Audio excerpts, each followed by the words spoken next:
peringatan kepada kita semua pada hari ini? Adakah kita beringat-ingat kepada Tuhan yang telah menciptakan benda yang telah kita rasa teruja tengok apa yang dekat depan mata kita? Hari ini banyak orang tengok benda dekat depan mata tuan-puan sekalian tetapi berakhir atas satu konsep yang disebut sebagai keterujaan semata-mata. Lalu dia sekadar mengatakan wow and wow sahaja pada apa yang dilihat depan mata. Langsung tidak mendapat peringatan bahawasanya apa yang mereka tengok itu adalah datang daripada Allah Subhanahu Wa Taala. Ini adalah kebiasaan tuan-puan sekalian rata-rata manusia pada hari ini. Dia bila mana tuan-puan sekalian kita boleh tengok contoh seperti api. Kan, seperti api. Api ni tuan-puan sekalian, kita just tahu dia boleh membakar, dia boleh memasak satu makanan, dia boleh memanaskan, dia boleh banyaklah benda tuan-puan sekalian yang boleh berlaku dengan api. Tetapi ramai orang terlupa nak lihat. Dia boleh tengok api tu panas dan rasa api tu panas. Tapi dia terlupa nak lihat siapa yang cipta api dan siapa yang memanaskan api. Tuan-puan sekalian tak rasa pelik ke dengan api yang ada tu, panas tu datang daripada mana? Dengan peti ais yang ada, sejuk tu datang daripada mana? Sejuk tu siapa yang buat? So ini adalah benda yang biasa offside yang berlaku pada manusia. Dia tengok benda tu tapi dia tak tengok siapa yang jadikan, siapa yang buat benda tu, siapa yang jadikan benda tu tuan-puan sekalian. Maka benda tu tak dilihat. Maka itulah pengajaran terbesar tuan-puan sekalian. Fasa ketiga datang, tujuannya adalah untuk kita memberikan perhatian kepada apa yang ada kat depan mata kita untuk kita makin beringat kepada Allah Subhanahu Wa Taala. Ahlan wa sahlan pada Puan Nur Zaidin yang baru dapat join. Kita dah sampai pada ayat ke-44. Hari ini kita akan sambung ayat ke-45. Okey tuan-puan sekalian, tanpa bermasa seperti biasa, kita mulakan dengan isti'adzah. Mudah-mudahan Allah menjauhkan kita semua daripada gangguan syaitan dan iblis dalam mentadabbur kalamnya insya-Allah. A'udzubillahi minasyaitonirrajim. Ayat yang ke-45 Allah sebut, wa idza qila lahum ittaqu ma baina aydikum wa ma khalfakum la'allakum turhamun. Terjemahan, dan apabila dikatakan kepada mereka, berjaga-jagalah kamu akan apa yang ada di hadapan kamu dan apa yang berada di belakang kamu supaya kamu beroleh rahmat. Baik tuan-puan sekalian, kalau kita perhatikan ayat 45 ni tuan-puan sekalian, dia macam mirip dengan satu ayat yang kita pernah baca dalam surah yang sama sebelum ni. Ada satu ayat sebelum daripada ayat 45 ni tuan-puan sekalian, tapi dia jauh sikit, tapi sebelum lah. Ayatnya adalah sebelum ayat 45 ni. Ada ayat yang lebih kurang sama bunyi dia dan mirip dengan ayat 45 yang kita baca. Ataupun boleh kita katakan tuan-puan sekalian, seolah-olah ayat 45 ni macam penegasan pada kali pertama kita baca ayat yang lebih kurang sama. Kalau tuan-puan sekalian buka pada ayat yang sekejap saya tengok ayat ke berapa? Ayat ke-7 tak silap saya. Bukan ayat ke-7 tuan-puan sekalian, ayat yang ke-9 tuan-puan sekalian. Tuan-puan sekalian akan tengok lebih kurang mirip dengan ayat 45 yang kita tengah bincang sekarang. Ayat ke-9 sebut, a'udzubillahi minasyaitonirrajim, wa ja'alna min baini aydihim sadda wa min khalfihim sadda fa'aghshaynahum fahum la yubsirun. Betul? Kan, wa ja'alna min baini aydihim. Min baini aydihim. Dalam ayat 45, ma baina aydikum. Sama tak sama? Cuma dia him dengan kum je lah bezanya kan tuan-puan sekalian kan. Min baini aydihim sadda. So dalam ayat ni ma baina aydikum kan sama. Min baini aydihim merujuk kepada apa yang kat depan. Ma baina aydikum merujuk kepada benda yang kat depan. Sama. Wa ma khalfakum. Wa ma ta'tihim ma ta'tihim pula. Wa ja'alna min baini aydihim sadda wa min khalfihim sadda. Kan ada dalam ayat 9 wa min khalfihim. Ayat 45 pun sama tuan-puan sekalian. Ma baina aydikum wa ma khalfakum. Kan sama. Dia ada depan, ada belakang. Ayat 9 ada cerita pasal depan dengan belakang. Ayat 45 pun ada cerita pasal depan dan belakang tuan-tuan dan puan-puan sekalian. Jadi dalam ayat 45 ni jelas sekali menggambarkan kesimpulan terhadap metod pembentangan Allah pada 3 modul yang kita dah bincang sebelum. Atas, belakang, depan. Al-Quran, sejarah, alam. So bila kita dah tengok 3 benda ni, maka Allah suruhlah kita yang telah melihat 3 modul ataupun 3 subjek petunjuk ni, untuk kita ni, ittaqu. Bertakwalah. Kan? Sepatutnya setelah kamu didatangkan petunjuk kepada kamu, Patutnya bila kamu telah diperjelaskan dengan pelbagai kaedah, pelbagai manhaj, pelbagai metod, pelbagai subjek, takkan tak ada satu subjek yang sangkut dengan diri kamu. Dekat sekolah dulu tu puan sekalian, kita ada lebih kurang 9 ke 10 subjek. Kita ada subjek sejarah, kita ada apa lagi tu puan sekalian, bahasa Melayu, bahasa Inggeris, orang tengah sekarang SPM tu puan sekalian kan. Ada 9 ke 10 subjek tu puan sekalian. Kadang-kadang mesti kita akan ada setengah-setengah student lah, tak semua. Setengah-setengah student dia akan ada subjek yang dia rasa macam, oh saya suka subjek ni. Dan dia akan ada juga, saya tak sukalah subjek ni. Nampak tak? Dia akan ada dua possibility. Dia akan ada apa? Suka subjek dan akan ada subjek yang dia tak suka. So at least tuan-puan sekalian, daripada 9 ke 10 subjek tu, paling kurang dia akan ada subjek, satu subjek paling kurang yang dia suka sangat subjek. Orang kata the most favourite subject ah. Kalau kita kat sekolah tuan-puan sekalian, kalau tuan-puan sekalian favourite subjek kat sekolah tuan-puan sekalian mana? Apa favourite subjek masa tuan-puan sekalian belajar dekat sekolah menengah tu? Tak ada. Mesti ada favourite subjek. Kalau saya personally ataupun sekalian, bukan bila saya sebut benda ni saya tak suka subjek lain. Subjek lain saya suka juga, tapi saya yang paling suka dekat sekolah dulu, alhamdulillah ataupun sekalian, saya suka subjek mathematics. Di saat ramai orang kalau ditanyakan apa subjek yang korang tak suka kat sekolah, ramai orang menyenaraikan antaranya di samping sejarah, dia kan tak suka subjek mathematics. Tapi kalau saya suka subjek mathematics ataupun sekalian. So far alhamdulillah perjalanan saya punya subjek mathematics ni memang Allah mudahkan urusan saya. Sebab saya hebat tapi Allah mudahkan urusan saya. Sampai tuan-puan sekalian, saya pertama kali bila ditawarkan universiti, masa saya dekat Darul Quran tuan-puan sekalian, kami enroll satu program yang joint venture dengan UIA tu, persijilan tahfiz DQ dengan UIA, Darul Quran dengan UIA. Jadi kami dekat Darul Quran ni tuan-puan sekalian, bila habis result SPM kami dapat, so kami akan ditawarkanlah kursus-kursus yang bakal kami enroll dekat UIA lepas habis hafal Quran setahun setengah dekat Darul Quran. So bila masuk Darul Quran tuan-puan, masuk UIA, kos pertama yang saya ditawarkan adalah engineering. Kenapa? Sebab kenapa saya ditawar engineering? Sebab saya punya subjek yang melibatkan physics, mathematics, saya perform. Nak compare dengan subjek chemistry dengan subjek biology. Walaupun dalam saya punya permintaan universiti saya senaraikan kos pertama rupa-rupanya tuan-puan sekalian dulu, saya senaraikan permintaan pertama saya adalah medicine. Saya minta perubatan. Tetapi tak dapat sebab saya punya markah ataupun saya punya skor untuk subjek physics and mathematics tinggi berbanding chemistry dengan biology.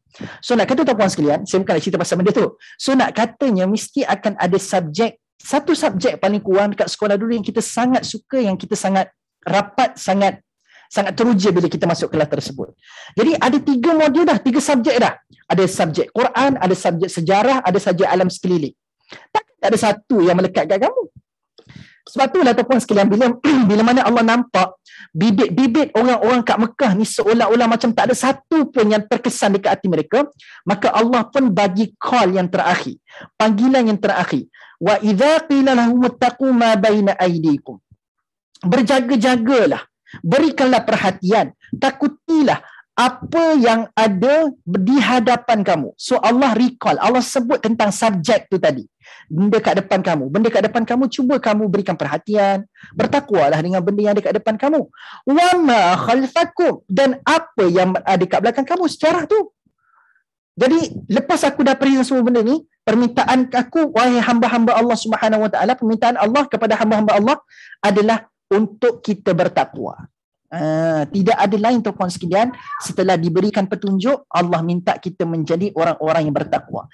Sebab tu ayat kedua surah Al-Baqarah yang kita duk baca tu tuan-puan sekalian, zalikal kitabu la raiba fihi. Ini adalah kitab yang tidak ada keraguan, dan Allah kata hudan lil muttaqin. Bila Allah dah bagi petunjuk dengan 3 subjek tadi, tujuan dia tidak lain tidak bukan, manusia perlulah apa? Bertakwa. Kena bertakwa lah. Tak bolehlah tuan-puan sekalian dengar saja tapi tak ada takwa lepas mendengar 3 subjek yang telah Allah present sebelum ni. Sebab tu pesannya adalah ittaqu. So tuan-puan sekalian nampak tak? Struktur surah Yasin ni tuan-puan sekalian, dia memang nak cerita pasal 3 subjek ni saja. Al-Quran, sejarah, alam sekeliling. Sebab itu Allah committed ulangkan pesan yang sama, ittaqu ma baina aydikum wa ma khalfakum. Supaya kita memberikan perhatian kepada 3 subjek ni tuan-puan sekalian dalam kehidupan kita. Dan Allah tutup ayat ini dengan la'allakum turhamun. Mudah-mudahan agar kamu ini mendapat rahmat daripada Allah. Kenapa Allah tak kata macam-macam tuan-puan sekalian dalam Quran bila Allah sebut la'allakum ni, dia ada banyak version bila Allah sebut la'allakum. Contoh macam bulan puasa yang tak lama lagi kita akan sambut tuan-puan sekalian, Ramadan. Bila sebut tentang ayat Ramadan tuan-puan sekalian, ya ayyuhallazina amanu kutiba alaikumusiyam kama kutiba alal ladzina min qablikum la'allakum. Ada juga la'allakum tu. Tapi la'allakum dalam ayat tu lain. La'allakum tattaqun. Mudah-mudahan kamu bertakwa. Itu dalam ayat tentang puasa. Tapi dalam ayat bila Allah suruh kita bertakwa kepada benda yang ada kat depan dengan kat belakang kita tuan-puan sekalian, Allah dah sebut la'allakum tattaqun. Sebab pesan tadi macam kenalah. Awal-awal tu kan Allah suruh kita bertakwa, ittaqu. Patutnya mudah-mudahan yang terakhir itu sepatutnya adalah la'allakum tattaqun. Sebab pesan tadi kena takwa kan? Mudah-mudahan lepas kamu dah buat benda ni, kamu dah bertakwa kepada benda kat depan dengan kat belakang, maka kamu mudah-mudahan akan menjadi orang-orang yang bertakwa. Tapi kenapa tak sebut la'allakum tattaqun? Kenapa Allah sebut la'allakum turhamun? Kenapa? Sebab tuan-puan sekalian, kadang-kadang ada orang bila nak mengambil ibrah, dia tak mampu nak ambil ibrah secara holistik lagi. Contohlah tuan-puan sekalian, dia suka satu subjek namanya mathematics. Tapi tak semua subjek sub-subjek. Dah kita nak kata kalau ada mata pelajaran ada subjek kat bawah tu kan. Saya dah pening dah. Kalau mathematics dia ada topik-topik, dia ada subtopik. Itu. Mathematics mata pelajaran. Kan dekat dalam subjek matematik dia ada subtopik tu. Dia ada algebra, dia ada teorem Pythagoras, apa benda lah macam-macam tuan-puan sekalian. Ada banyak subtopik. So walaupun kita suka mathematics, tetapi kita mungkin tak mahir dengan semua subtopik yang ada kat dalam mathematics. So kita mungkin suka tapi tak semua kita akan mahir. Setuju tak setuju? Akan ada some subtopik saja yang kita akan boleh mahir, tuan-puan sekalian. Faham tak faham poin yang saya nak sampaikan? Ada banyak formula, tapi tak semua formula kita mudah untuk apply. Faham? Jadi begitu juga tuan-puan sekalian, bila Allah bagi modul depan dengan belakang ni, pada setiap modul tu dia ada subtopik dia. So akan adalah tuan-puan sekalian manusia yang boleh percaya ataupun boleh yakin, boleh ambil ibrah, ambil pengajaran sikit-sikit je daripada subjek tu. So ada some subtopik saja yang berkesan dekat hati dia. So bila Allah sebut ittaqu ma baina aidikum ni, bukan Allah nak suruh kita perfectly ambil semua subtopik yang ada kat dalam subjek tu, kau kena ambil ibrah dan faham. Tak. At least pada subjek tu 1-2 tu pun dah okey dah. Mudah-mudahan kamu akan disayangi oleh Allah. Sebab tu penutup ayat ni la'allakum turhamun. Sebab Allah kata kalau kita berjaya ambil 1-2 je subtopik daripada topik yang besar tu, daripada topik sejarah dengan topik alam sekeliling tu, ambil 1-2 je. 1-2 je subtopik. Macam ni lah kita bincang pasal alam sekeliling kan. Ada banyak alam sekeliling Allah sebut. Ada pasal anggur, ada pasal kurma, ada pasal mata air, ada cerita pasal kenderaan, ada cerita pasal makanan. Kalau tak mampu ambil semua pun, ambil satu part je. Saya rasa terkesan dengan kekuasaan Allah bila saya ingat makanan yang saya makan. Kan okey.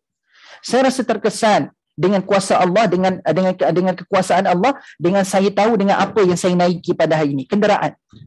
So at least one topic kena ada kesan pada hati kita, dan mudah-mudahan walaupun satu topik je kamu dapat, satu subtopik je berkesan ke hati kamu, la'allakum turhamun. Mudah-mudahan kamu akan disayangi. Okey, Ustaz boleh jelaskan maksud apa yang di hadapan? Saya belum faham lagi. Tuan yang bertanya, Tuan Hibah Hartana, Tuan ke Puan, Allah alam. Saya teka-teka je Tuan. Okey, depan ni bila sebut depan ini adalah simbolik kepada alam sekeliling kita. Kalau tuan pernah join pada kelas pertama kita bincang tentang surah Yasin ni, saya sebut permulaan surah Yasin ni bermula dengan 3 arah yang Allah sebut. Ada arah atas, ada arah belakang, ada arah depan. Arah atas ni simbolik kepada wal Quranil Hakim yang disebutkan oleh Allah pada awal surah Yasin. Wal Quranil Hakim tanzilal azizir rahim. So kenapa sebut atas tu simbolik pada Quran? Sebab benda yang turun dia mesti datang daripada atas. So apa yang datang daripada atas lalu turun tuan-tuan sekalian? Wahyu. Sebab itu atas simbolik kepada Al-Quran. Belakang adalah simbolik kepada sejarah orang-orang terdahulu. Sebab tu habis cerita pasal Quran dalam surah Yasin, disambung cerita tentang lelaki dari hujung kota dengan dakwah 3 orang rasul dalam surah Yasin. Wadrib lahum mathalan ashabal qaryati idh ja'ahal mursalun idh arsalna ilaihim ithnaini fakadzabuhuma fa'azzazna bithalith. Cerita pasal ada 3 orang rasul berdakwah, tapi ada seorang je beriman, lelaki daripada hujung kota yang disebutkan dalam ayat ke-20 surah Yasin. Itu adalah sejarah. Belakang simbolik pada sejarah. Depan pula Tuan Hibah, iaitulah depan itu adalah simbolik kepada apa? Simbolik kepada benda yang kita tengok depan mata kita. So apa kita tengok depan mata kita? Alam sekeliling kita. Sebab itu kita tengok ayat yang kita baca sebelum ini. Wa ayatul lahumul ardul maitatu ahyainaha wa akhrajna minha habban faminhu ya'kulun. Ada ayat tu bermula cerita pasal alam sekeliling kita. Sebab apa yang ada dekat depan kita tuan-puan sekalian adalah alam sekeliling kita. Itu dia tuan-tuan sekalian. Jadi disimbolik lah Tuan Hibah. Kan? Disimbolik saja. So depan itu adalah simbolik kita melihat alam sekeliling kita, dan sudahkah kita menjadikan alam sekeliling kita itu sebagai sumber petunjuk kepada kita untuk sentiasa kita memperakui kekuasaan Allah Subhanahu Wa Taala. Faham tak? So sebab tu saya sebut tadi, bila Allah SWT bentangkan subjek ni, at least ada satu subtopik je yang boleh kita ambil pengajaran. Dan Allah kata at least satu subtopik tu kita boleh kuasai, kita ambil pengajaran. Allah kata la'allakum turhamun. Kita dah ada chance untuk mendapat sayang Allah Subhanahu Wa Taala. Itu. Okey, saya tambah lagi satu contoh tuan-tuan sekalian untuk mengakarkan lagi kefahaman pada ayat 45 ni. Tadi saya sebut tentang ni kan, tentang alam sekeliling. Kalau tentang sejarah, macam mana kita kata kita ambil subtopik je. Dalam cerita lelaki hujung kota dengan 3 orang rasul tuan-tuan sekalian, kan ada banyak babak.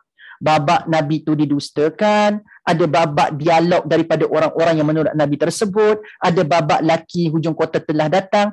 Takkan tak ada satu babak tu yang kamu terkesan? Takkan tak ada satu babak daripada babak-babak yang panjang itu, takkan tak ada satu babak tu yang kamu rasa terpukul bila mendengar cerita itu? At least ada satu babak sahaja yang kamu ambil pengajaran, la'allakum turhamun. Mudah-mudahan kita dikasihi oleh Allah Subhanahu Wa Taala. Dan hidup kita ni tuan-puan sekalian memang nak kejar sayang Allah Subhanahu Wa Taala.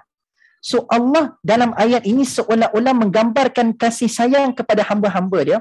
Allah nak sayang hamba ni, tak perlu nak tunggu kita buat amalan yang gagah, ataupun tak perlu nak kita faham keseluruhan dulu bahawa Allah nak sayang. Allah kata Allah boleh sayang hamba-hamba dia dalam keadaan baru dia ambil sikit je daripada agama ni, tapi dia pegang betul-betul apa yang sikit tu. Di situ pun Allah Subhanahu Wa Taala sudah boleh bagi sayang pada hamba-hamba dia. Kita sangkakan kita kena banyak yang kena ada kat dalam kita punya thaqafah, dalam kita punya pengetahuan, baru Allah akan sayang. Banyak kefahaman kita, baru Allah akan sayang. Tapi Allah kata, sikit kefahaman, tapi kamu menjiwai apa yang kamu fahami itu, sudah boleh menyebabkan aku sayang kepada kamu. Sebab tu ada satu ayat yang kita bincang sebelum ni kan tuan-puan sekalian, iaitu cerita pasal ada orang yang beriman senyap-senyap dengan ada orang yang beriman secara terang-terangan. Kan? Umar Al-Khattab bila masuk Islam tuan-puan sekalian, dia isytiharkan dekat sekeliling Mekah dia telah masuk Islam. Tapi ada orang tuan-puan sekalian, dia masuk Islam tapi dia beriman dia takutkan Allah dalam keadaan ghaib, dalam keadaan tidak dilihat oleh manusia lain. So kita mungkin kata, oh yang bagusnya adalah yang menjaharkan keimanan tu, yang menjaharkan keislaman seperti Umar Al-Khattab. Tapi Allah kata, orang yang boleh beriman dalam keadaan diam-diam, dia tak sebut dekat orang, dia surut-surut dalam beriman, untuk mereka pun telah ada maghfiratin, telah ada keampunan, wa ajrin karim, dan ada pahala yang mulia untuk orang sebegitu. Orang yang jahatkan keislaman lagi besar-besar pahala dia, tapi nak bagi tahu dia beriman senyap-senyap pun tuan-puan sekalian, sudah ada ganjaran dah untuk dia. Ini tanda apa? Allah sangat menghargai kebajikan kita walaupun kecil. Allah sangat menghargai usaha kita memahami agama walaupun satu subtopik saja. Tanda tuan-puan sekalian untuk ayat ni adalah jangan pernah kita berhenti belajar. Ada banyak ke ilmu, ada sikit ke ilmu tuan-puan sekalian, ini adalah usaha untuk kita mengundang sayang Allah pada kita. Itu cerita dia. So, tadabbur kita, jangan, orang kata apa, jangan berhenti belajar dan jangan pandang rendah pada nilai ilmu-ilmu kita yang kecil-kecil ni tuan-puan sekalian. Mungkin itulah faktor kerana kenapa Allah sayang sangat-sangat kepada hamba-hamba Allah Subhanahu Wa Taala. Boleh Itu ayat 45. Tapi ayat 45 ni nadanya adalah peringatan lah. Dah 3 modul dah habis bentar dah ni. So ittaqu ma baina aydikum wa ma khalfakum. Dia macam peringatan terakhir dah. Bertakwalah kepada benda yang kat depan, dekat belakang kamu, wahai hamba-hamba Allah. La'alakum turhamun. Mudah-mudahan kamu disayangi. Tapi apa yang berlaku setelah Allah pesan perkara ni tuan-puan sekalian? Kita sangkakan tuan-puan sekalian lepas diperingatkan ni, dia akan mula memilih. Tadi tuan-puan sekalian, saya ada live TV Hijrah. Dah semangat guna suara. Semalam pun tuan-puan sekalian, ceramah 3 jam tak berhenti di UPM, program Tama. So kalau suara tu macam Ramli Sarip tuan-puan sekalian tu, redha je lah tuan-puan sekalian. Okay, jadi tuan-puan sekalian, jadi nak katanya lepas Allah bagi peringatan tu, kita sangkakan dia orang mulalah berfikir untuk kita cuba tengok ada tak satu subtopik yang kita boleh ambil sebagai pengajaran. So mudah-mudahan dijumpalah benda tu. Tapi apa yang berlaku adalah kata Allah dalam ayat 46 mengecewakan. Sangat mengecewakan kita semua lepas ada orang diperingatkan untuk ambil pengajaran tapi tak nak ambil pengajaran sebenarnya. Dan Allah pun buat kesimpulan atas apa yang berlaku kepada mereka selepas diperingatkan oleh Allah. Allah pun sebut dalam ayat 46, wa ma ta'tihim min ayatin min ayati rabbihim illa kanu anha mu'ridin. Dan itulah tabiat mereka, tidak ada satu keterangan pun yang sampai kepada mereka dari keterangan Tuhan mereka, melainkan mereka selalu berpaling daripadanya ataupun kita sebut sebagai mereka enggan untuk menerima. Maksudnya, walaupun telah didatangkan kepada mereka 3 modul dan sepatutnya akan ada satu paling kurang subtopik yang sangkut pada mereka. Tetapi tuan-puan sekalian, apa yang berlaku adalah Allah sini sebut wa ma ta'tihim min ayati rabbih. Tak ada satu ayat pun yang terkesan dekat hati mereka tuan-puan sekalian. Dengan pelbagai kaedah pendekatan daripada Allah Subhanahu Wa Taala, 3 modul, banyak subtopik, tak ada satu babak, tak ada satu part pun yang berjaya mengesankan hati mereka. Tak ada. Sebaliknya yang berlaku adalah siri-siri pendustaan yang seterusnya daripada puak-puak mereka ni tuan-puan sekalian. Langsung tak ada satu ayat. Dan Allah sebut tuan-puan sekalian, wama, pada permulaan kalimah ayat 46 ni, Allah sebut wama, bukan wala. Tidak dalam bahasa Arab boleh disebut sebagai la, dan ada juga tidak dalam bahasa Arab disebut sebagai ma. Okay, ada la, ada ma. Tapi kenapa dalam ayat ni tak disebut wala ta'tihim? Kenapa Allah sebut wama ta'tihim? Dalam model 3 pengajaran depan mata seperti musibah berlaku sekarang ni. Betul tuan ke puan Habib ni? Betul tuan sekalian, saudara yang bernama Habib ataupun tuan-puan yang bernama Habib, kan? Jadi tuan-puan sekalian, betul, musibah depan mata kita pun adalah bentuk benda yang ada kat depan kita. Okey, baik. Sambung. So nak kata tuan-puan sekalian, kenapa Allah guna wama? Kenapa tak guna wala? Kenapa tak guna wala? Okey, baik. Dengar baik-baik. Tadi bila Allah sebut ayat 45, la'allakum turhamun, ambillah 1-2 subtopik, mudah-mudahan kamu disayangi. So the moment Allah sebut ayat tu, Allah very sangka baik dengan hamba-hamba dia. Which mean Allah sangat-sangat menanti-nanti. Allah sangat bersangka baik, mesti hamba-hamba aku ni akan ada satu benda yang dia terkesan. So itu adalah sangka baik Allah tuan-puan sekalian. Dan begitu juga sangka baik Rasulullah SAW lepas baginda menjadi mediator, menyampaikan kalam Allah kepada kaum-kaumnya. Nabi dapat wahyu, Nabi sampaikan kepada kaum-kaum dia. Nabi pun ada sangka baik, mesti paling kurang akan ada satu yang melekat dekat hati mereka. Tapi wama, ma ni dalam bahasa Arab, penggunaan kalimah ma, tidak dalam penggunaan ma ni tuan-puan sekalian, digunakan dalam bahasa Arab untuk menggambarkan pembetulan persepsi. Pembetulan apa? Pembetulan persepsi. So tidak untuk membetulkan persepsi. Contoh, kita ada some expectation, ada persepsi yang kita dah buat sebelum ni, aku rasa dia akan ikut kot. Aku rasa dia akan buat kot. So itu perception. Itu perception. Aku rasa itu, aku rasa ni, aku percaya tu, aku percaya ni. Tapi dengan nak menidakkan, nak betulkan persepsi yang mereka sudah ada tu, tidak yang perlu hadir tak boleh dalam sebutan la. So dia mesti datang dalam sebutan ma. Sebab nak betulkan persepsi tu. Sebenarnya salah. Apa yang kamu jangkakan akan ada satu ayat yang terkesan dekat hati mereka, sebenarnya tak. Tak ada satu ayat pun. Nampak tak? Pembetulan persepsi. Itu kalau Allah sebut ma dalam Al-Quran. Tetapi kalau Allah sebut la dalam Al-Quran, maksudnya tidak juga. Tapi bila penggunaan la digunakan dalam Quran, tuan-tuan sekalian, la ini digunakan untuk fakta. Dia factual statement. Statement yang menggambarkan fakta. Sebab itu surah Al-Kafirun, bila Allah nak sebut fakta tentang orang-orang yang tak nak beriman dan Allah dah sebut mereka ni kafir, maka sebab itulah qul ya ayyuhal kafirun ma a'budu ma ta'budun ka la a'budu ma ta'budun. La a'budu ma ta'budun. Wala antum ka wa ma antum. Wala antum 'abiduna ma a'bud. Sebab dalam ayat itu, daripada ayat pertama sampai ayat terakhir, dia hanya menyebutkan tentang fakta orang kafir.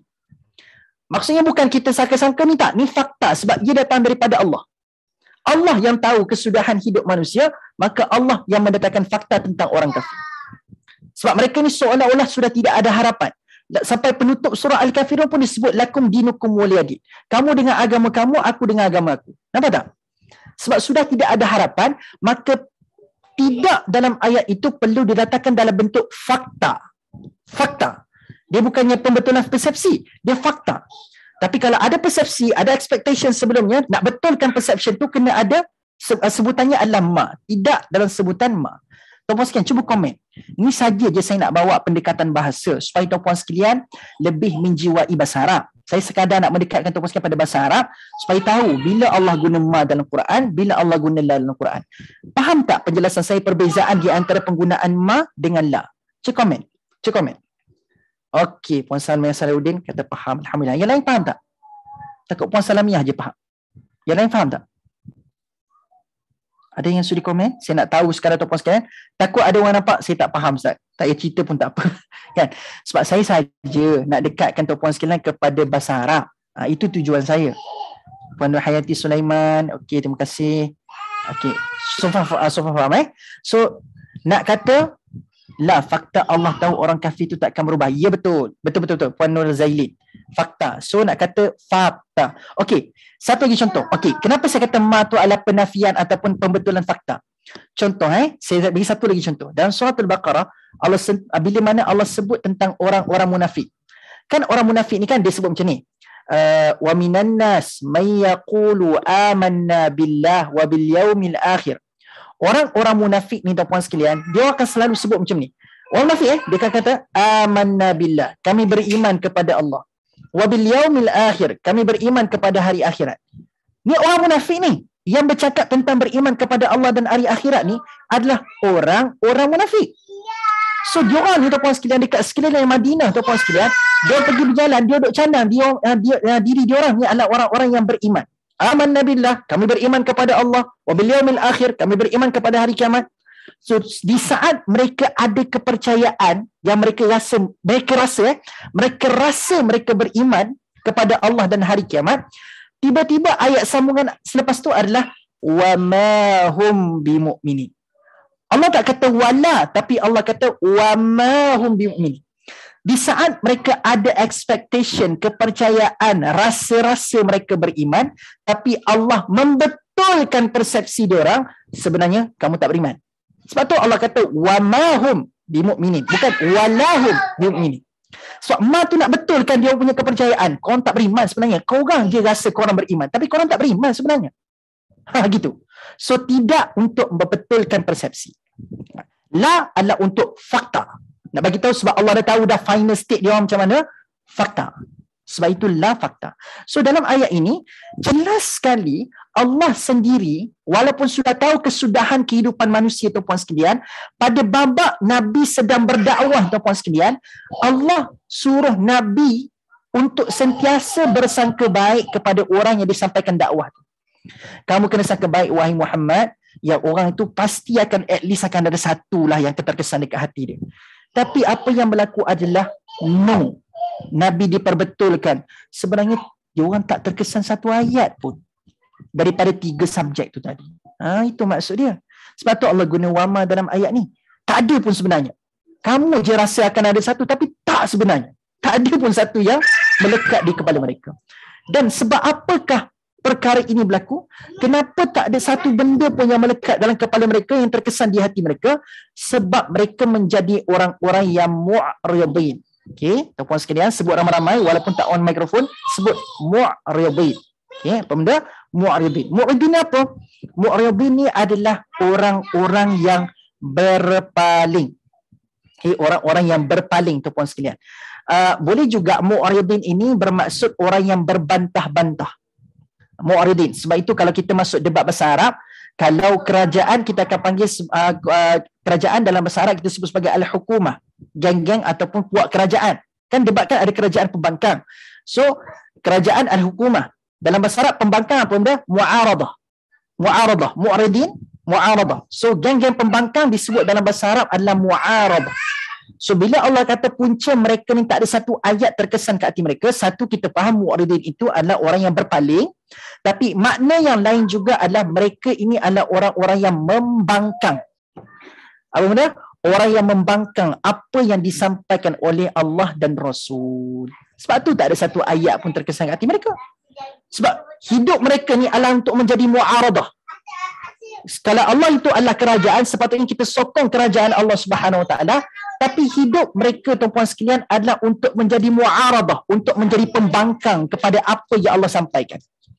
So bila dah pakai mentaliti pembangkang, tuan-puan sekalian, apa yang dibuat kerajaan semua salah. Betul-betul. Kan? Kalau tuan-puan sekalian tengok dalam corak pemerintahan dekat mana-mana negara sekalipun, bila ada kerajaan, ada pembangkang, geng-geng pembangkang ni dia akan jadi seolah-olah macam check and balance. Dia akan jadi check and balance. So dia akan tengok apa kerajaan buat. Tetapi dalam kepada dia orang, dia akan cuba cari apa salah yang telah dilakukan oleh kerajaan. Betul-betul. Ini adalah kebiasaan. Kalau kamu membangkang, kamu akan cari salah kerajaan. Betul tak betul? Kan? Sebab tu dalam debat, bila kerajaan membentangkan dia punya point hujah, maka pembangkang mesti tak boleh bersetuju dengan tu. Sebab mentaliti pembangkang adalah apa yang dibentangkan oleh kerajaan semuanya salah. Sama juga apa yang berlaku kepada mereka. Kenapa tak ada satu ayat terkesan? Sebab mereka ada mentaliti pembangkang kepada kerajaan Allah Subhanahu Wa Taala. Mereka ada mentaliti pembangkang kepada apa yang Nabi sampaikan, apa yang Allah sampaikan. Sebab tu semuanya salah. Tak ada yang betul. Mentaliti pembangkang tu. Bukanlah kata pembangkang semua salah, tak. Mentaliti pembangkang untuk kerajaan Allah tu yang salah. Okey? Jadi tuan-puan sekalian, sebab itulah dalam Al-Quran, kebetulan sampai pada poin mu'ridin ni. Tuan-puan sekalian perasan tak? Bila Allah nak menamakan golongan-golongan yang menentang Allah ni, Allah ada banyak versi dia. Allah tak terus bagi tahu orang yang tentang Allah ni kafir. Tak kan? Tak terus Allah bagi tahu orang yang tentang Allah je kafir, orang yang tentang Allah je kafir, orang tentang Allah je kafir. Tak. Allah tak cepat untuk nak terus guna perkataan kafir. So dalam ayat 46 kita belajar ada lagi gelaran-gelaran buruk yang telah diberikan kepada orang yang menentang Allah. Allah tak sebut kafir, tapi Allah sebut anha mu'aridin. So golongan-golongan pembangkang, golongan-golongan yang berpaling. So banyak sebutan dalam Al-Quran untuk memaparkan golongan-golongan penentang Allah ni. So jangan kita faham asal orang tu jahat je, orang tu tak beriman je kafir. Tak. Allah ada kadzibin, Allah ada fasiqin, Allah ada mu'aridin, Allah ada mungkirin. Banyak lagi gelaran-gelaran buruk yang Allah guna dalam Quran. Allah tak cepat terus sebut orang tu kafir tau, tuan-puan sekalian. Kafir ni kuasa Allah je boleh tentukan, tuan-puan sekalian. Kan? Mentakfirkan orang, mengkafirkan orang. Allah je ada kemampuan dan pengetahuan tentang perkara tersebut. So kita kena belajar, tuan-puan sekalian, hidup kita ni asal orang tak sebulu agama dengan kita, jangan pukul rata kafir belaka. Tak. Dia mungkin hanya sekadar menjadi orang yang kadzibin. Dia mungkin sekadar menjadi orang-orang yang fasiqin. Dia mungkin sekadar menjadi orang-orang yang mu'ridin. So ada peringkat-peringkatnya. Jangan pukul rata semua orang yang buat jahat ni kafir belaka. Tak. Ada banyak lagi gelaran lain. Okay. So tuan-puan sekalian, setara mereka ni tak ambil satu pengajaran daripada ayat-ayat Allah tu tadi, Allah cuma sebut mereka mu'ridin. So dalam bahasa lain, bila tak disebut kafirin dalam ayat ni, hanya disebut mu'ridin tuan-puan sekalian, jelas orang-orang sebegini, kata Allah, mereka masih ada harapan. Mereka masih ada harapan.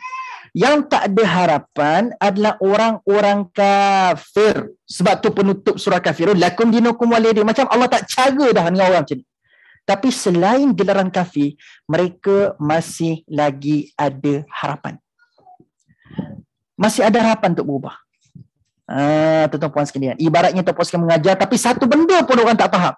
Banyak topik tuan-puan sekalian tu, tapi satu benda pun tuan-puan sekalian, tak ada satu benda pun orang yang dengar tu faham. Dia tak faham satu benda pun daripada apa yang tuan-puan sekalian ajar daripada awal sampai habis. Banyak topik.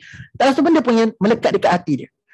Kita mungkin setengah-setengah orang kata, kamu ni tak ada harapan dah ni. Kamu ni gagal, fail, tak ada harapan. Tapi tak. Islam mengajar kita, tak ada satu ayat pun, orang sebegini masih ada harapan. Masih ada harapan. Okey, bukti kenapa saya katakan sampai ayat 46 ni seolah-olah nampak macam masih ada harapan. Buktinya adalah pada ayat 47. Now kita nak bincang. Okey, jom tengok ayat 47. Sebab dia mestilah nak kena ada okey. Dia macam nak pengesahan. Kau betul ni, tak ada satu ayat ni yang terkesan kat hati kamu. So Allah tidaklah datangkan dalam bentuk mengesahkan tahu macam tu. Betul ni, tak ada satu ayat ni terkesan kat kamu ni. Betul ni. Tak macam tu. Allah tak desperate sebegitu. So Allah nak mengesahkan yang betul, tak ada satu ayat yang tak terkesan kat hati mereka ni tuan-puan sekalian. Maka Allah hadirkan satu lagi bentuk ujian. Tadi Allah tanya soalan untuk nak peringatkan kepada mereka, adalah satu subtopik kena terkesan kat hati kamu. Tapi kan tak ada. Tapi untuk nak mengesahkan yang memang tak ada langsung ni, Allah hadirkan satu ujian. Apakah ujian dia? Okay. Macam mana Allah uji orang ni nak check betul-betul tak ada tak? So kalau was tak ada, sah-sah memang orang ni bukan mu'ridin dah ni. Dia akan bertukar jadi golongan lain pula lepas itu. Kita akan tengok ayat 47. Allah sebut apa? Auzubillahi minasyaitanir rajim. Wa idza qila lahum anfiqu mimma razaqakumullah qala alladhina kafaru lilladhina amanu anut'imu man law yasha'ullahu at'amah in antum illa fi dalalin mubin. Dah lain dah tu. Okey, baik. Apa cerita dalam ayat 47 ni? Maka Allah perintahkan untuk Nabi Muhammad menyampaikan kepada kaum baginda pada waktu itu, dermakanlah, anfiqu mimma razaqakumullah. Infaklah sikit daripada apa yang telah direzekikan kepada kamu. Okey, takut dia jadi gelap. Okey. Infakkan sedikit daripada apa yang telah direzekikan kepada kamu. Okay, sikit, bagi sikit. Sebab dah banyak benda Allah rezekikan kepada kamu. Sekejap tuan-puan sekalian. Sekejap.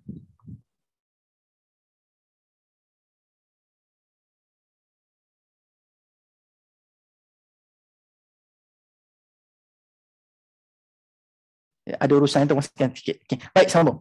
Jadi tuan-puan sekalian, sebab Allah kata Allah dah bagi banyak dekat dia orang. Walaupun dia orang menentang Allah mu'ridin, tapi di saat mereka menentang Allah sekalipun, Allah kata Allah still bagi nikmat. Okay, cara nak tengok orang ni betul-betul tak ada langsung terkesan ke hati mereka tentang kekuasaan Allah adalah, kita perintahkan dia sebab dah bagi banyak kan. Dalam keadaan mereka berdusta kepada agama Allah pun, Allah still bagi. Allah dah bagi banyak dah.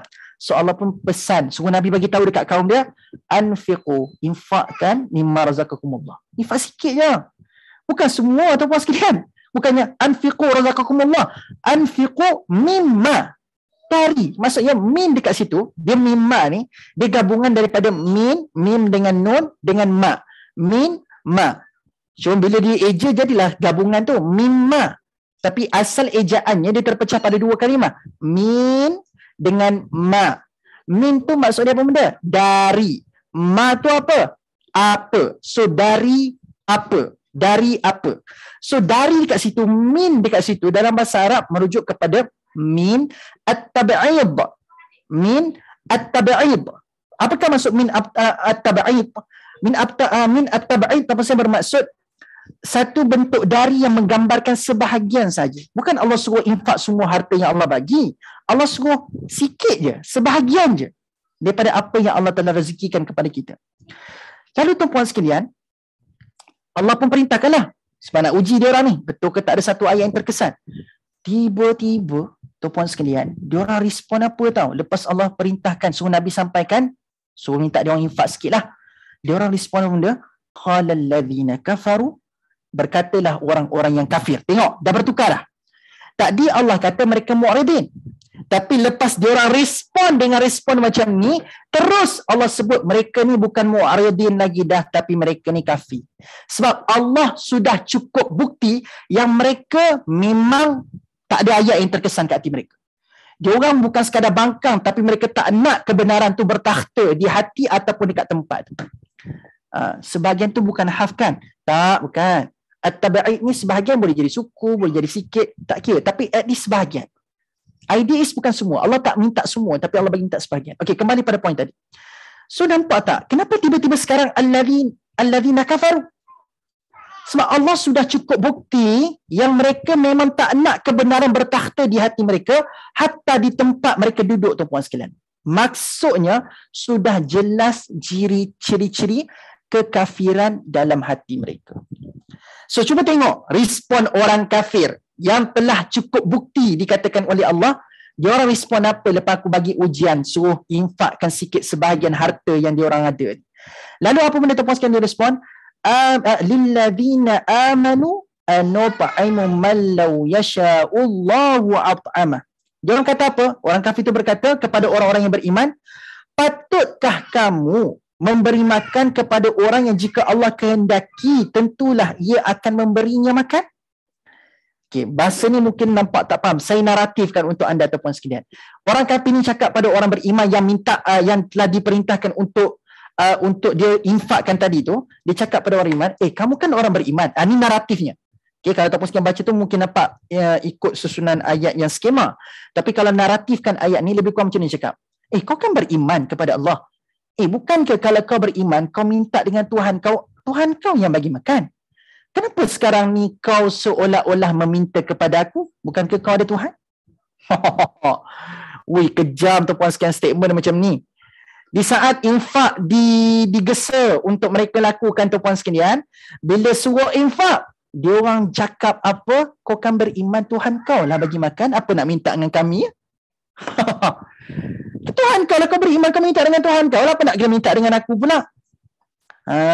So tuan-puan sekalian, itu respon, kita kata apa respon kurang hajar lah, respon kurang hajar, respon celupar yang telah dikeluarkan oleh orang-orang kafir sewaktu Allah nak menguji dan nak mengesahkan kekafiran mereka tu dengan soalan infakkan sikit harta. Dan lepas mereka respon macam tu tuan-puan sekalian, in antum illa fi dhalalim mubin, kamu ini hanyalah berada dalam kesesatan yang nyata. Maksudnya jelas dah bukti yang kamu dah sesat dah. Kamu dah kafir dah. Okey, baik. Apa lagi yang menarik dalam ayat 47 ni? Di samping kita nampak, infak. Sebab apa tau? Infak ni tuan-puan sekalian adalah tanda kita ni ada kemanusiaan. Hari ni orang bersedekah, orang bagi funding, orang bagi sedekah ataupun bagi infak lah tuan-puan sekalian, dia merentasi agama. Orang yang tak beragama Islam pun sedekah.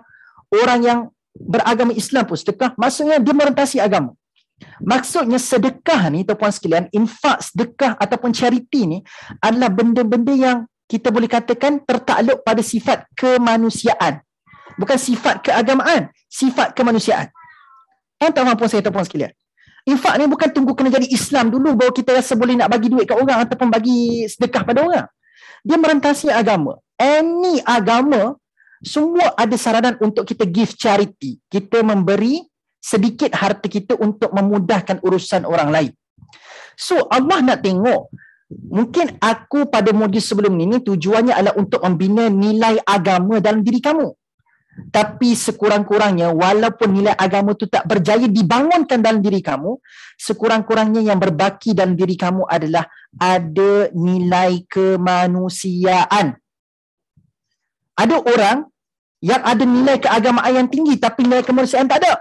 Tapi ada pula jenis orang, nilai agama pun tak ada dalam hati, dalam diri, nilai kemanusiaan pun tak ada. So, yang terakhir ni Allah nak tengok, tak apalah, nilai agama tu nampak macam tak cerah sangat harapan tu. Tapi at least nilai kemanusiaan ada tu masih lagi boleh diselamatkan. So, bila Allah uji nilai kemanusiaan yang ada kat dalam hati mereka, tuan-puan sekalian, anfiqu mimma razaqakumullah, ternyata nilai kemanusiaan pun telah runtuh dalam hati mereka. Bukan nilai agama je runtuh, nilai kemanusiaan pun turut sama runtuh dalam hati mereka. So, apa yang berbaki? Menjadi manusia pun tak nak, menjadi Muslim pun tak nak. So, apa yang tinggal? Tak ada apa-apa. Sebab tu Allah kata in antum illa fi dhalalim mubin, dan orang yang sudah berada dalam kesesatan nyata, mereka layak digelar kafir. Mereka layak digelar kafir. Kemanusiaan tak ada, keagamaan pun tak ada. Tak ada apa dah berbaki dalam hati dia. Ini juga poin yang menarik lah ayat 47. Dan yang paling menarik, poin terakhir untuk ayat 47 tuan-puan sekalian, untuk makluman. Okey, jom kita buat aktiviti sikit. Tuan-puan sekalian yang berada di saya nampak yang tengah buka kamera ni, tuan-puan sekalian minta maaf yang berada di Masjid As-Sana, di kelas Masjid As-Sana. Saya tak boleh hadir di sana hari ini sebab saya menjalani tempoh kuarantin ya tuan-puan sekalian di rumah. Bukan sebab positif. Nampak serat-serat ni sebab positif kan? Tak, saya dah buat ujian masih lagi negatif, alhamdulillah. Isteri saya dijangkiti COVID-19 tuan-puan sekalian. Saya nak minta doa tuan-puan sekalian supaya tak ada apa-apa. Saya boleh sebutlah tuan-puan sekalian, beliau tengah pregnant. Sebab bila pregnant kena COVID-19, dia dikira risiko tinggi tuan-puan sekalian. Dan wife saya memang ada simptom. Wife saya positif, ada simptom. Dia sakit tekak, lepas tu demam, menggigil-gigil tuan-puan sekalian. Saya minta tuan-puan sekalian doakan kesihatan isteri saya.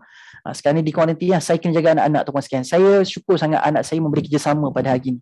Dia tak mengingin. Adalah suara sikit-sikit budak-budak tu minta dimaafkan ya tuan-puan sekalian sebab isteri saya kuarantin, dia tak ada bersama dengan anak-anak. Sebab kami semua anak beranak, saya dengan anak-anak semua negatif. Isteri saya saja positif. Saya maklum tuan-puan sekalian sebab tempat bekerja dia pun di hospital, di klinik, dia sebagai seorang doktor, terdedah lebih cepatlah kepada virus ni tuan-puan sekalian. Jadi minta sama-sama doakan tuan-puan sekalian keselamatan untuk isteri saya dan anak yang berada dekat dalam kandungan. Mudah-mudahan doa tuan-puan sekalian yang ada kat dalam sesi pada hari ini ada salah seorang yang dimakbulkan oleh Allah Subhanahu Wa Taala insya-Allah. Ya, baik, sambung. Okey, yang menarik, yang terakhir yang menarik ayat 47 ni tuan-puan sekalian adalah yang menariknya, kita buat aktiviti sikit. Aktivitinya adalah cuba tuan-puan sekalian tengok daripada ayat 1. Ni buat fast reading je tuan-puan sekalian. Fast reading je. Okay, fast reading je. Jangan terlalu spesifik sangat. Fast reading je. Cuba tuan-puan sekalian tengok daripada ayat 1 sampailah ayat yang ke-46. Ada tak daripada ayat 1 sampai ayat 46 ni dialog yang dikeluarkan oleh orang-orang kafir Quraisy di Mekah atas apa yang disampaikan? Ada tak respon? Ada tak dialog yang mereka keluarkan? So tips nak cari ada tak dialog daripada orang kafir Quraisy kat Mekah ni, cuba tuan-puan sekalian cari perkataan qala. Qala. Okay? Sebab kita nampak dalam ayat 47 ni ada perkataan qala allazina kafaru lilladzina amanu tu kan ada perkataan qala allazi. So adalah respon daripada orang-orang kafir Quraisy di Mekah sebab tu ada perkataan qala kan. Sekejap tuan-puan sekalian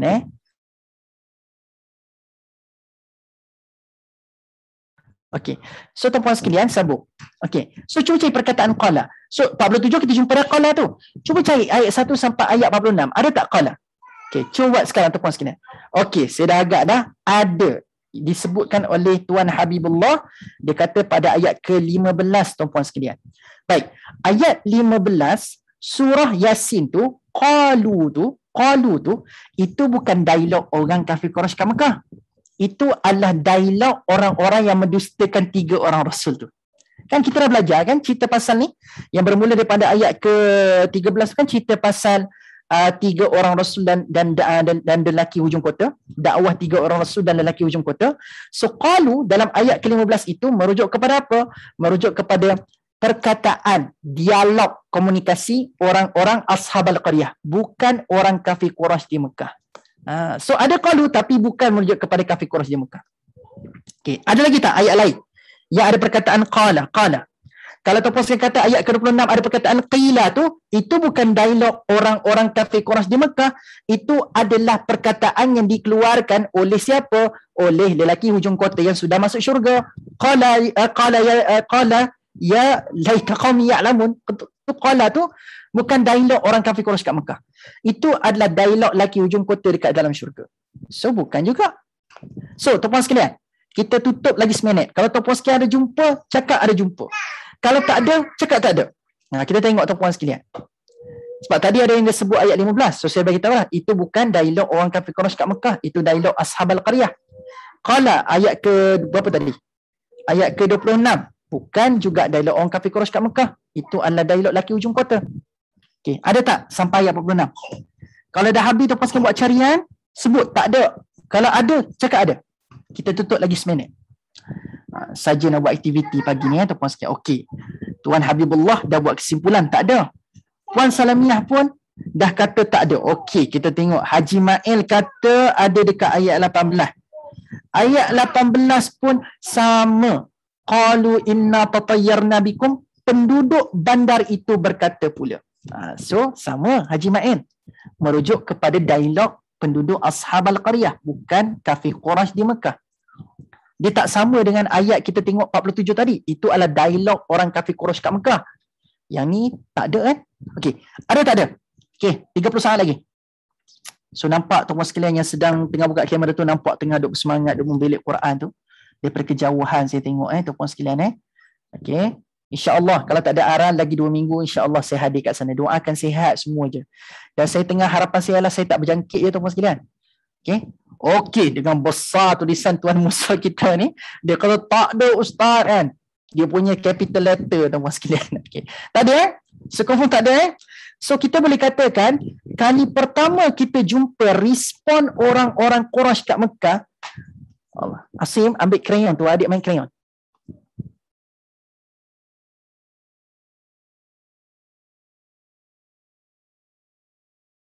Minta maaf tuan-tuan sekalian, ada anak main krayon takut dia centeng. Okey baik. So tuan-tuan sekalian sambung. Jadi tak ada kan? So iPhone kata macam tak ada. Tu macam ragu-ragu tu. So memang tak ada tuan-tuan sekalian. Okey, memang tak ada. Okey baik. Kenapa kita baru jumpa ayat ke-47? Sedangkan bentuk pembentangan petunjuk daripada Allah ni telah bermula daripada ayat pertama lagi. Sampai ayat 46 tu semua peringatan-peringatan Allah daripada 3 bentuk petunjuk. 3 bentuk petunjuk. Allah dah bagi bermacam-macam peringatan. Dan kita semua maklum tuan-puan sekalian, mereka mendustakan semua peringatan Allah Subhanahu Wa Taala. Mereka mendustakan semua peringatan Allah Subhanahu Wa Taala. Okey? Maksudnya tak ada satu pun terkesan ke hati mereka tuan-puan sekalian. Semuanya didustakan oleh mereka. Tetapi cara mereka mendustakan, semua tuan-puan sekalian makan biskut coklat habis berceloring mulut. Okey? So cara mereka mendustakan apa yang didakwahkan oleh Nabi pada waktu itu, mereka bukan dustakan dalam keadaan diamlah kau Nabi, aku tak nak dengar apa kau cakap. Syuk, diamlah. Ada macam aku tak percayalah. Dia bukan tolak dalam keadaan bersuara, tapi diorang tolak dalam keadaan silent objection. Tahu tak silent objection? Okay? Apa maksud silent objection tuan-puan sekalian? Kejap. Sekejap.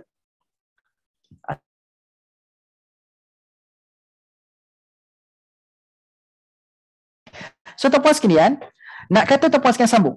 Nak kata tak ada pun. So maksudnya bila mereka tolak Nabi yang menyampaikan 3 modul tadi itu, arah atas, belakang dan depan, diorang menjadi orang yang macam silent objection. Ibaratnya macam ni. Nabi sampaikan 3 modul tadi kan? Diorang tolak dalam keadaan macam, faham tak silent objection? Dia macam kalau bahasa orang muda dia kata buat dia je tuan-puan sekalian. tak. Buat dia je. Dia bukannya dalam keadaan macam orang kata apa? Tolak dalam keadaan terang-terang. Kau diam lah. Bajet lah. Baik bagus lah kamu.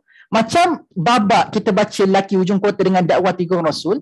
Kan penduduk Ashabul Qaryah bila tolak Rasul-Rasul ni kan dia bagi tahu obvious. Dia orang sebut. Qalu inna tatayyarna bikum la illam tantahu lanarjumannakum wa layamassannakum minna adzabun alim. Dia orang kan tolak dalam keadaan sebut dia orang tolak. Tapi orang Quraisy kat Mekah pada setiap modul dibentangkan oleh Rasul, dia orang boleh zip mulut je tuan-puan sekalian. Tak cakap apa-apa pun. Diam je tuan-puan sekalian. Tak cakap apa-apa pun. Bila sampaikan Quran. Macam buat tak tahu. Macam dengar tak dengar pun kita tak tahu tuan-puan sekalian. Boleh sampaikan sejarah tuan-puan sekalian, dia macam buat dia je. Sampaikan peringatan daripada apa? Daripada alam sekeliling pun tak buat-buat, tak tahu. Tolak dalam keadaan silent. Itu lagi dahsyat. Tolak dalam keadaan apa? Silent objection. Silent rejection. So tuan-tuan, puan-puan sekalian, nak tahu tak kenapa saya bawa tuan-puan sekalian kepada benda ni? Melihat silent, apa tu ada bicara, apa tak ada bicara. Kenapa tiba-tiba dialog pertama itu muncul pada ayat 47? Maksudnya apa tuan-puan sekalian? Maksudnya hari ni kalau ada orang yang tak faham Quran, ramai orang boleh buat relax, buat selamba je tuan-puan sekalian bila tak faham Quran. Bila ada orang tak faham sejarah-sejarah, kisah-kisah umat-umat terdahulu, kisah-kisah Nabi, dia tak tahu benda tu. Dia tak risau apa. Dia boleh diamkan diri, buat selamba, buat relax. Kan? Bila dia tak faham, dia tidak ambil alam sekeliling itu sebagai peringatan kepada dia. Dia tak berjaya melihat alam sekeliling itu, dia tak nampak pencipta di sebalik benda yang Allah cipta tu. Dia tak nampak benda tu, dia boleh buat relax je tuan-puan sekalian. Kan? Quran tak difahami, sejarah diseleweng, sejarah tak difahami. Alam sekeliling tak diambil peringatan dan pengajaran. Orang boleh buat tenang je tuan-puan sekalian. Tetapi bila ayat 47 sebut berkenaan dengan infakkan sedikit harta yang ada pada kamu tuan-puan sekalian, tiba-tiba tak duduk senyap. Tapi bila sebut je tentang apa yang perlu keluar daripada poket tuan-puan sekalian, baru tiba-tiba nak bersuara. Apa maksud dia tuan-puan sekalian? Apa maksud dia? Maksudnya adalah hari ni bila tentang agama, orang tak faham agama, orang boleh diam. Orang boleh buat relax kalau tak faham agama. Tapi bila sebut tentang duit, orang tak boleh nak bawa bincang. Dia mesti akan bangkit bersuara bila ada isu tentang duit. Bila beragama, komitmen langsung tak ada. Nak bersuara pun tak nak bagi komitmen. Tapi bila sebut tentang duit, komitmen bersuara pun akan ditunjukkan. Betul tak betul? Berlaku tak realiti pada hari ini tuan-puan sekalian seperti mana yang saya sebutkan? Orang tak faham agama, ada orang boleh buat relax. Tapi bila sebut tentang duit, tak boleh. Sebab tu tuan-puan sekalian, Quran diseleweng, Quran tak difahami, orang boleh buat diam. Tetapi bila harga barang naik, berapa ramai yang bersuara tak setuju tentang harga barang naik. Betul tak betul? Sebab sentuh tentang duit. Duit, orang akan tak boleh nak tolerate tuan-puan sekalian. Benda yang kena keluar daripada poket, benda yang masuk, benda keluar, orang akan jadi bising.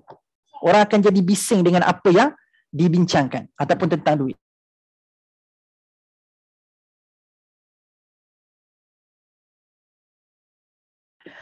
Semua sekalian mengasuh dalam masa mengajar.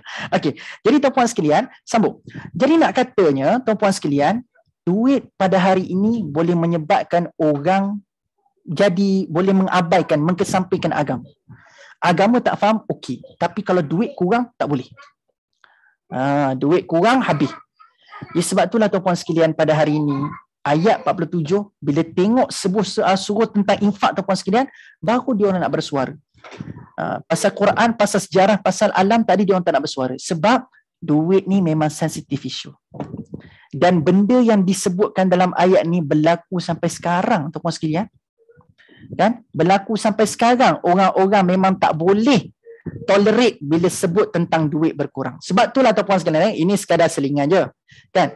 Cuba tuan-puan sekalian compare seminar-seminar memahami agama, tak kira lah seminar hadis ke, seminar Quran ke, seminar fiqah ke, compare dengan seminar-seminar bisnes untuk nak generate income berganda-ganda. Cuba tuan-puan sekalian tengok partisipan untuk kedua-dua seminar. Tuan-puan sekalian rasa mana lagi ramai? Mana lagi ramai? Seminar bisnes ke seminar datang faham agama lagi ramai? Kita tak dapat nafi tuan-puan sekalian. Memang kita tengok hari ni seminar bisnes memang penuh sampai orang terpaksa tuan-puan sekalian duduk luar tak boleh. Dia sebenarnya ada seat lagi. Seat untuk nak jumpa depan-depan, nak tengok depan-depan, seat depan ada harga dia premium, platinum, gold, macam-macam. Yang ni orang berebut untuk kursi. Tapi ada seminar-seminar keagamaan tuan-puan sekalian, seminar-seminar keagamaan dibincangkan tuan-puan sekalian, tiba-tiba datang letak cas sikit harga yang berpatutan tuan-puan sekalian, harga seat semua sama. Tiba-tiba kata, mahal. Seminar bisnes, seat depan harga ribu-ribu boleh bayar. Harga ribu-ribu boleh bayar tuan-puan sekalian. Tak ada masalah. Kan? Saya bukan nak kata seminar bisnes salah, tetapi nak kata tuan-puan sekalian, inilah yang berlaku dalam kalangan masyarakat pada hari ini. Untuk duit, labu apa pun tak kisah. Tapi untuk agama, nak labu, untuk bersuara, diam pun tak apa. Tak kisah. Dia tak bagi keseriusan dalam untuk memahami agama itu sendiri, tuan-puan sekalian. Jadi itulah gambaran tuan-puan sekalian, ayat ke-47 yang kita bincangkan pada hari ini. So jangan jadi orang-orang sebegini. So kita kena ada nilai sensitivity yang tinggi terhadap agama kita, bukan sensitif pada duit kita semata-mata. So it shows that macam mana harta benda ni boleh menggelapkan hati manusia pada hari. Kan? Boleh menggelapkan hati manusia pada hari ini, tuan-puan sekalian. Saya tambah sikit lah, tuan-puan sekalian. Bila saya sebut tentang benda ni, ada pula yang akan salahkan ustaz-ustaz ni bila buat kuliah-kuliah agama tak pandai buat marketing. Kita orang bisnes pandai buat marketing. Tuan-puan sekalian, agama ni adalah benda yang sepatutnya kita cari. Bukannya orang kena mencari, bukan agama kena mencari kita. Kita kena mencari agama. Betul lah kamu nak buat seminar bisnes sebab duit ni orang cari. So bila duit orang cari, ramai tak orang pergi cari seminar bisnes? Dia bukan semata-mata marketing. Dia sebab memang orang tengah cari duit. So hari ni berusaha mencari duit itu lagi besar, lebih galak dibuat berbanding dengan usaha untuk memantapkan agama dalam diri. Ada orang salahkan ustaz-ustaz buat seminar ni tak pandai buat marketing sebab tu dia punya partisipan kurang. Dia bukan sebab marketing. Bagi saya adalah sikap manusia pada hari ini yang membandingkan dia suka cari duit lebih daripada sekadar mencari agama. Saya bukan nak kritik, tapi dia lebih kepada kritikan individu, bukan kepada seminar-seminar bisnes yang dianjurkan. Dia lebih kepada kritikan individu.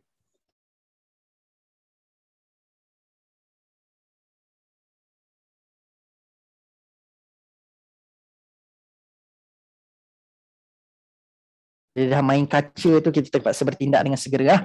Okey, baik tuan-puan sekalian, sambung. So anggaplah tuan-puan sekalian, hari ni memang saya bergerak aktif dengan sangat aktif, mengasuh sambil mengajar. Okey, sambung tuan-puan sekalian.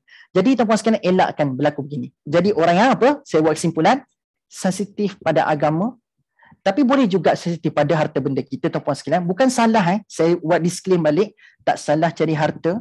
Cuma kita kena berusaha bagi keseriusan juga dalam memahami agama pada hari ini. Boleh faham tuan-puan sekalian? Jadi itu adalah antara yang menarik tadabbur kita pada ayat ke-47, tuan-puan sekalian. Dan saya ulang sekali lagi, tuan-puan sekalian, inilah gambaran, sebab itulah Allah dah sebutkan perkataan kafaru dalam ayat ini. Sebab sudah tidak ada harapan dan mereka sudah nampak dan ada bukti yang sangat jelas yang mereka ini adalah orang-orang yang kafir. Bukan lagi orang-orang yang membantah dan berpaling. Mereka sudah kafir. So bila sudah kafir, tuan-puan sekalian, apakah balasan dan apakah benda-benda yang akan berlaku kepada mereka?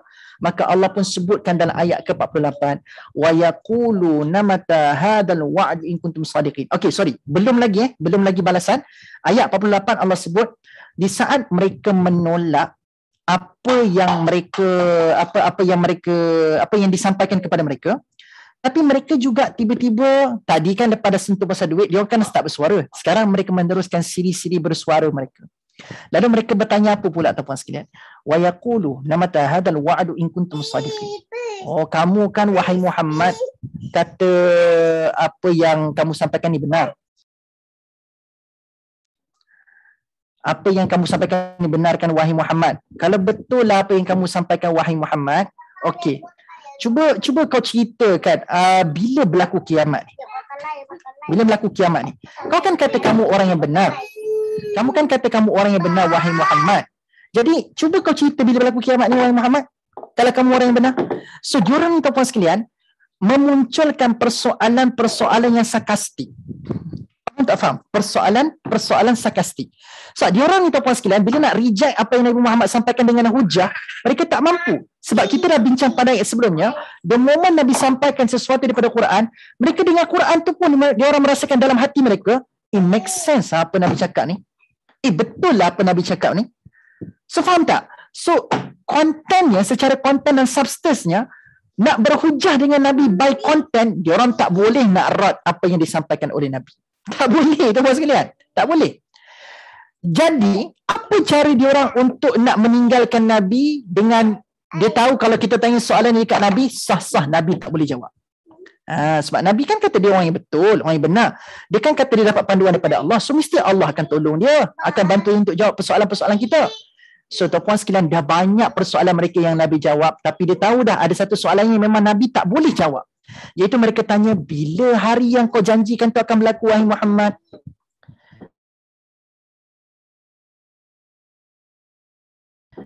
Okey. Jadi tuan-puan sekalian, diminta benda tu. Ditanya soalan, bila berlaku kiamat?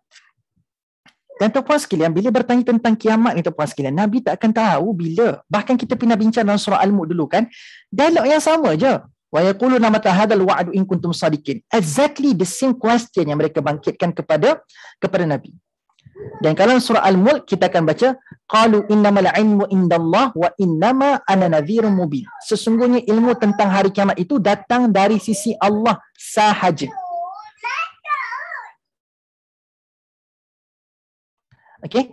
Jadi tuan-puan sekalian, nak kata tuan-puan sekalian, soalan itu tahu di ini adalah perangkap. Dan tuan-puan sekalian, rupa-rupanya saya buka satu lagi sisi pandang menarik daripada tafsir berkenaan dengan soalan yang diajukan kepada Nabi Muhammad tentang bila berlaku kiamat ni. Sepintas lalu kita nampak ini adalah soalan untuk nak menolak Nabi, which mean nak meragukan Nabi dan untuk menolak apa yang diajarkan oleh Nabi lah. Tapi ada satu lagi benda yang kita jarang-jarang lihat. Rupa-rupanya persoalan sebegini ditanya sebab ada dah sedikit hidayah mula menyentuh hati mereka. Tapi kalau based on konteks ayat 48 ni macam tak ada langsung sedikit hidayah masuk dalam hati. Tapi dalam ayat lain bila berbicara tentang persoalan bila berlaku kiamat kepada Nabi Muhammad, dia seolah-olah memperlihatkan ada dah hidayah tu masuk. Sebab bila dia orang tanya bila berlaku kiamat ni tuan-puan sekalian, diorang seolah-olah merasakan macam mana apa yang Nabi sebut tu betul. So soalan ini ditanya lebih kepada kalau betul apa Nabi cakap, kalau kita tahu bila berlaku kiamat, at least kita sempat bertaubat sebelum tiba tarikh tu. Nampak tak? Dalam kepala mereka tuan-puan sekalian, mereka tolak Nabi sekarang dengan harapan kalau kita tahu bila berlaku hari yang Nabi duk sebut takut-takut ni, hari pasal kiamat ni kan sangat menggerunkan. At least kalau kita tahu hari tu, kita sempatlah nak bertaubat. Nampak tak? Diorang tolak tu dengan menjangkakan diorang sempat taubat pada satu hari nanti. Terpuskan, ada tak hari ni orang-orang yang ada mentaliti sebegitu? Buat dosa dulu, tak apa, nanti one fine day kita akan boleh bertaubat lah. So orang-orang sebegitu tuan-puan sekalian, dia seolah-olah macam tahu dia mati bila kan? Soalannya tuan-puan sekalian, mati bila ni kita tak tahu. Mati bila ni kita memang tak tahu. Jadi bila tak tahu mati bila, tuan-puan sekalian, macam mana kita nak kata nak tanya soalan nak tahu kiamat tu bila? Lepas tu kita kata okey, sempat kau taubat nanti, kita buat dosa dulu, enjoy dulu dosa-dosa kita nak buat pada hari ni, nanti kita taubatlah.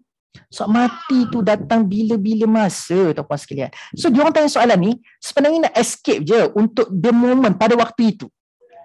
Dia orang nak, dia just nak enjoy dengan kesalahan yang mereka buat so that bila tahu kiamat berlaku ni, bolehlah kita bertaubat. Tapi konteks ayat ni tidak menghalalkan pada pendapat kedua ni. Cuma sekali saya nak kongsi, ini ada pandangan sisi para ulama yang lain mengatakan soal ni muncul tanda-tanda ada dah bibit hidayah mula masuk. Tapi in negative way lah. Mereka macam nak taubat sebelum tiba tarikh ataupun hari yang dimaksudkan oleh Nabi. Tapi basically ayat 48 tuan-puan sekalian, mereka bertanya bukan untuk mereka faham. Tapi mereka bertanya untuk apa? Untuk memperolok-olokkan Nabi. Sebab dia tahu Nabi tak boleh jawab soalan ni. Sebab tu saya pernah sebut tuan-puan sekalian pada kuliah kita lama dulu, soalan ni dalam Al-Quran, soalan dalam Al-Quran dia ada dua jenis. Dalam Al-Quran bila Allah paparkan tentang orang yang bertanya soalan yang dipaparkan dalam Al-Quran ni dia ada dua bentuk, ada dua jenis. Tuan-puan sekalian boleh catat. Bentuk soalan yang pertama adalah as-su'al lil istifham. As-su'al lil istifham. Okay, itu adalah bentuk soalan yang pertama. So dalam Quran kan ada banyak babak yang Allah paparkan tentang orang yang bertanya soalan. Tapi bentuk soalan pertama adalah as-su'al istifham. Okay, dengar bahasa Arabnya dulu.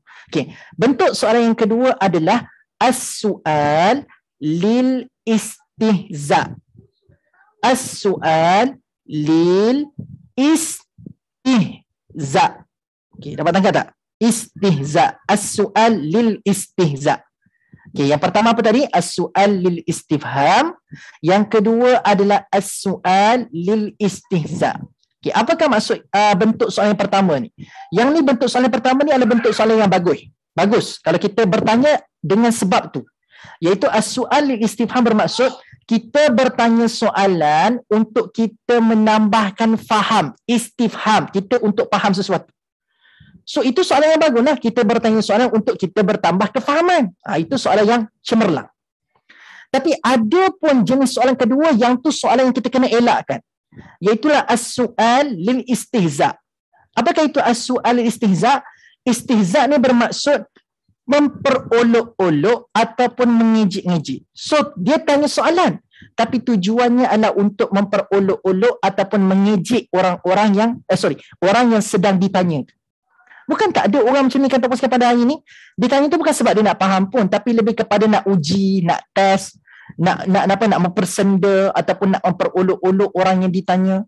Maka ayat 48 ini jauh sama sekali termasuk dalam bentuk soalan yang pertama. Sebab mereka bertanya bukan untuk istifham, tapi mereka bertanya untuk istihza, untuk memperolok-olokkan Nabi, untuk mempersenda Nabi. Dan automatik tadabbur kita adalah soalan jenis macam tu memang tak boleh kita buat langsung dalam kehidupan. Sebab itu adalah sikap-sikap orang kafir. Diorang nak benamkan kebenaran, nak tolak agama ni, dia sampai dia buat silent objection, sentuh bak duit mereka bersuara. Mereka sendiri akan guna pelbagai cara untuk nak pastikan Islam kebenaran tak bertapak dan terbenam. Takkan bertapak dekat mana tempat sekalipun. Dan antara caranya adalah dia akan gunakan bentuk-bentuk persoalan yang meragukan supaya orang yang menyampaikan kebenaran tu tadi diperolokkan, dipersendakan. So bila credibility ataupun luaran orang yang ditanya soalan tu telah tercalar, maka susahlah kebenaran nak tersebar. Sebab sekeliling orang kat sekeliling Mekah tu kata Nabi tu pembuat cerita dongeng lah, Nabi itu adalah pembohong lah, pendusta lah. Maka ada banyak dakwaan-dakwaan yang telah diberikan kepada Nabi. Maka mereka akan gunakan pelbagai cara, termasuklah bukan sekadar mengejek, mereka akan bertanya soalan bukan nak faham, tapi untuk meragukan Nabi Muhammad selaku pembawa berita dan penyampai Al-Quran itu sendiri. Boleh faham? So tuan-puan sekalian, elakkan bertanya soalan-soalan yang bukan untuk kita menambahkan kefahaman. Jangan kita ada niat-niat yang tak baik dalam bertanya soalan. Jangan jadi seperti orang-orang yang disebutkan dalam ayat ke-48 ni, tuan-puan sekalian. Boleh? Walaupun hanya sekadar memaparkan soalan yang mereka tanya, tapi tadabbur kita apa benda, tuan-puan sekalian, elakkan bertanya tentang soalan seperti ini. Dan untuk makluman juga, tuan-puan sekalian, sebagai penutup untuk tadabbur ayat 48, saya tak tahu lah kupasan ni akan sempat kita dah sampai sampai 10.25 ataupun ada satu lagi sempat satu ayat lagi, wallahu alam. Tapi poin terakhir saya dah sentuh dalam ayat 48 ni adalah kenapa Nabi tak boleh jawab soalan ni? Kenapa Nabi tak boleh jawab tentang soalan bilakah berlaku kiamat? Sebab dalam ayat terakhir, saya pernah sebut juga pada kuliah-kuliah sebelum ni, sekadar nak remind tuan-puan sekalian, pada ayat terakhir surah Luqman, kalau tuan-puan sekalian biasa baca surah Luqman, tengok ayat ke-31 ataupun ayat terakhir 31 ke 30, saya tak pasti. Cuba tengok ayat terakhir surah Luqman. Dalam ayat terakhir surah Luqman, tuan-puan sekalian, Allah ada menyebutkan ada 5 benda yang sentiasa menjadi rahsia Allah Subhanahu Wa Taala. Ada 5 benda yang menjadi rahsia Allah Subhanahu Wa Taala. So Allah kata antara pencipta dengan hamba-hamba dia ni, tuan-puan sekalian, Allah kata Allah ada pegang 5 rahsia yang sampai bila-bila pun manusia tak boleh nak hack dan takkan boleh tahu bilakah tak boleh nak tahu, tak boleh nak hack 5 benda ni. Takkan tahu sampai bila-bila 5 benda ni. Okay, apakah 5 benda yang disebutkan menjadi rahsia Allah sampai bila-bila? Pertama adalah ilmu sa'ah. Nombor 1 lagi Allah sebut rahsia pertama yang manusia akan tahu adalah bilakah berlaku kiamat. Tentang kiamat manusia takkan tahu. Itu rahsia Tuhan. Sebab tu Nabi pun tak tahu. Sebab Allah kata nombor 1 lagi, rahsia aku dengan hamba aku adalah dia tak akan tahu tentang kiamat. 1. Apa lagi tuan-puan sekalian? Yang kedua adalah yunazzilul ghais. Bilakah turunnya hujan, tuan-puan sekalian? Ini juga adalah benda yang menjadi rahsia Allah. Boleh tengok ayat terakhir surah Luqman. Saya rasa ini susunan dia. Kalau saya salah, tuan-puan sekalian betulkan. Saya ingat-ingat je ni. Yang kedua adalah yunazzilul ghais, iaitu turunnya hujan. Tuan-puan sekalian, zaman sekarang kan saya rasa dekat Bangi sekitar tempat kita sekarang ni, Bangi ke BSP ke Bukit Mahkota ke, saya rasa kita mengalami climate yang sama, iklim cuaca yang sama. Pagi panas tapi petang hujan. Sama tak tuan-puan sekalian? Tempat tuan-puan sekalian? Saya dekat Bukit Mahkota, BSP ni tuan-puan sekalian, Bukit Badan Siputra, itulah trend dia. Pagi panas, malam habis. Petang hujan. Kan? Petang hujan. Jadi tuan-puan sekalian, kadang-kadang tuan-puan sekalian kita rasa macam, oh hari ni cerah ni, panas ni. Kita rasa macam tak hujan kot. Tiba-tiba menghampiri 3 petang, 4 petang dah mula mendung. Kan? Jadi tuan-puan sekalian, kita tak boleh jangka bila turun hujan. Kita sangkakan hari ni akan cerah, tapi tanpa diduga akan hujan. Tuan-puan sekalian. Tanpa diduga akan hujan, tuan-puan sekalian. Jadi tuan-puan sekalian, tu satu. Pernah tak berlaku tuan-puan sekalian tengok panas-panas, tiba pun hujan tiba-tiba? Pernah berlaku kan? Dan pernah tak berlaku tuan-puan sekalian tengok mendung, lama mendung, tapi tak hujan-hujan? So betul lah, rahsia kedua, itu adalah, yang kedua adalah apa tuan-puan sekalian? Turunnya hujan. Kita takkan tahu bila turunnya hujan. Okay. Kedua, pertama kiamat, yang kedua hujan. Yang ketiga adalah apa tuan-puan sekalian? Allahumma salli ala Muhammad. Yang ketiga apa? Siapa tahu? Apa yang berlaku dekat dalam rahim ibu? Apa yang berlaku dekat dalam rahim ibu? Ma ya'lamu ma fil arham. Apa yang ada dekat dalam rahim ibu tuan-puan sekalian, kita juga tidak akan tahu. Ya, rasa geram, takut silap susunan. Okey, sekejap saya buka surah Luqman. Saya takut silap susunan je tuan-puan sekalian. Saja nak bagi susunan tu betul. Baru cantik sikit. Okey, satu kiamat betul. Turunnya hujan yang kedua. Betul. Yang ketiga adalah apa yang berlaku dalam rahim ibu. Betul. So nak kata tuan-puan sekalian, kadang-kadang kan tuan-puan sekalian kita sangkakan bila berlaku persenyawaan, maka tuan-puan sekalian, okey confirm ada anak ni. Tapi berapa ramai tuan-puan sekalian berlaku persenyawaan tapi tidak berlaku, tidak terhasilnya anak. Sebab apa yang berlaku dalam rahim ibu ni? Kita tak tahu. Sama juga tuan-puan sekalian, diagnose anak lelaki ni, tapi pernah tak berlaku tuan-puan sekalian, doktor diagnose anak lelaki tapi keluar anak perempuan. Doktor diagnose anak perempuan tapi keluar anak lelaki tuan-puan sekalian. Pernah berlaku kan? Jadi ma ya'lamu ma fil arham, apa yang berlaku dalam rahim ibu ni Allah saja yang tahu. Okey, yang keempat apa? Wa ma tadri nafsum madza taksibu ghada. Apa yang akan berlaku pada hari esok. So apa yang berlaku pada hari esok? Ayat ke-34, minta maaf tuan-puan sekalian, 34. Ayat terakhir surah Luqman ayat 34 ke 31. Saya sebut 31 tadi kan. Okey, baik. So apa yang berlaku pada hari esok pun rahsia Allah. Dan yang terakhir tuan-puan sekalian, apa yang menjadi rahsia Allah adalah bi ayyi ardin tamut, di manakah kita akan mati. So basically 5 rahsia Allah, dan kita dah bincang yang kaitan dengan surah Yasin tadi adalah kiamat tu lah. Sebab tu Nabi tak boleh jawab sebab rahsia Allah. Okay, so kita ulang balik 5 rahsia Allah.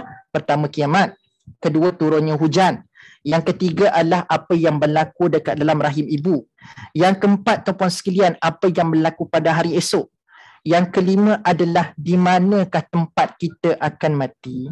Jadi inilah tuan-puan sekalian basically yang berlaku tuan-puan sekalian kepada Allahumma salli ala Muhammad, yang berlaku pada Nabi. Sebab tu Nabi tak boleh cerita. Inilah 5 rahsia yang kita akan tahu sampai bila-bila tuan-puan sekalian. Okey.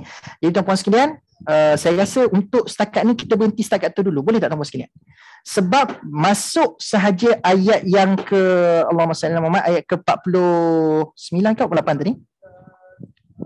Ayat 49. Kita telah masuk tentang balasan dan gambaran kiamat yang sangat-sangat dahsyat. Okey. Jadi tuan-puan sekalian, untuk ayat 49 ni kita sambung pada kuliah akan datang. Boleh tak boleh? Okay, kita berhenti sampai ayat 48 dulu. Sebab saya takut kalau masuk ayat 49, dia jadi macam terhenti. Dia macam, tema tu dia macam bercampur. So kita stop ayat 48. Untuk tema baru tentang kengerian, kedahsyatan hari kiamat, kita masuk pada sesi akan datang insya-Allah. Lagi 2 minggu lagi kot. Minggu depan tak ada, minggu satu lagi insya-Allah. Kalau saya sihat, kalau semua sihat, insya-Allah kita berjumpa secara bersemuka nantilah tuan-puan sekalian yang berada di Masjid Hasanah. Dan kita akan teruskan online jugalah insya-Allah tuan-puan sekalian. Jadi boleh semua tuan-puan sekalian. So far ada soalan tak? Ada soalan tak tuan-puan sekalian nak tanya? Ada tak? Kita ada 5 minit, ada 4 minit lagi. Ada soalan tak? Yang berada di online ataupun yang berada di Masjid Hasanah. Ajal maut jodoh pun tak tahu Ustaz. Betul. Ajal maut pun samalah, sebab tu dia termasuk dalam ni lah. Maza taksibu ghada, apa yang berlaku pada hari esok. Samalah, termasuklah jodoh, maut, ajal. Sama tu, tapi ajal lebih spesifik lah. Bi ayyi ardin tamut, bila kita akan mati, di manakah kita akan mati, semua tak akan tahu. Okay, sama tu Puan Salamiah. Termasuk dalam rahsia Allah. Dia termasuk dalam 5. 5 tu dia lebih kurang macam konsep lah. Konsep ataupun apa yang menjadi rahsia Allah Subhanahu Wa Taala. Okay, Okey, Allahu Akbar. Anak saya dah mula memanjat dah. Jadi tuan-puan. Okey, tuan-puan sekalian, ada tak soalan? Tak ada. Tak ada Okey, baik, terima kasih. Tak ada Semua tak ada Tuan-puan sekalian, kalau tak ada yang dekat online tu, dekat majlis sana, kalau tak ada cuba geleng kepala nak tengok. Tak nampak tuan-puan sekalian, tak boleh. Tak ada tak ada salah nampak geleng kepala. Okey, terima kasih semua. Terima kasih tuan-puan sekalian yang sudi hadir kuliah pada hari ini. Terima kasih juga pihak penganjur yang sudi meraihkan saya punya keterbatasan. Saya tak boleh hadir, lalu saya menukar kepada online. Terima kasih pada pihak pengajar yang boleh meraihkan, dan terima kasih juga tuan-puan sekalian. Saya nampak tadi bila saya cerita pasal keadaan saya, ramai yang mendoakan. Tuan-puan sekalian, mudah-mudahan Allah memakbulkan doa tuan-puan sekalian semua, dan doa saya pula adalah mudah-mudahan Allah menggambalikan segala kebaikan-kebaikan itu kepada yang mendoakan tuan-puan sekalian, insya-Allah. Allahumma amin. Terima kasih semua, sentiasa mendoakan kita semua sentiasa selamat, jaga SOP, jaga sentiasa menjaga tuan-puan sekalian batas-batas dalam pergerakan pada hari ini. Kita tak tahu tuan-puan sekalian, virus tu di mana-mana saja pada hari ini. Sampai saya pun tak tahu dia daripada mana tempat dia dijangkiti. Kita pun tak tahu dekat mana. So just jaga SOP, jaga batasan dalam pergerakan kita pada hari ini. Mudah-mudahan Allah jaga kita semua, insya-Allah. Pagi tadi kebetulan tuan-puan sekalian saya ajar doa tentang macam mana kita kalau ditimpa penyakit, doa apa yang kita boleh baca. So antara doa tuan-puan sekalian, saya rasa tuan-puan sekalian dah biasa dengar. Doa ni daripada hadis sahih tuan-puan sekalian. Penutup pada hari ini sebab 2 minit lagi kan. Daripada hadis sahih yang diriwayatkan oleh Aisyah Ummul Mukminin. So ini hadis yang sahih, diriwayatkan oleh orang yang sangat dekat dengan Nabi, dan disebutkan oleh Aisyah radhiyallahu anha, Nabi akan bacakan kepada orang yang dia nampak sakit dan bila Nabi ditimpa penyakit. Apakah doa dia?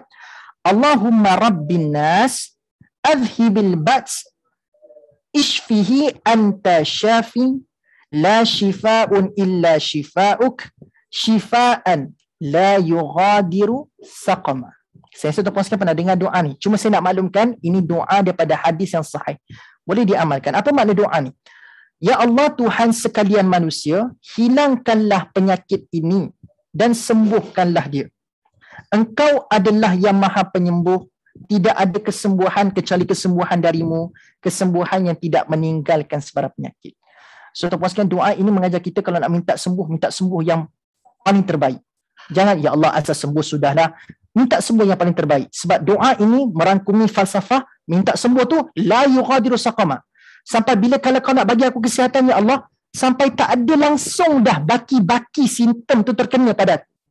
Dia macam COVID-19 ni, ada orang yang diuji dengan hilang deria kan.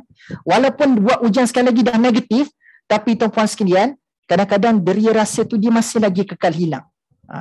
La yughadiru saqama maksudnya angkat penyakit ni bersama-sama dengan ketidakmampuan yang pernah berlaku sepanjang sakit tu, kau angkat sekali, kau hilangkan sekali ya Allah. So Nabi ajar kita nak minta sembuh daripada Allah ni, minta kesembuhan yang terbaik, bukan minta asal sembuh pun okeylah ya Allah. Tak, minta sembuh yang terbaik. Mudah-mudahan kita semua dijaga oleh Allah Subhanahu Wa Taala, insya-Allah.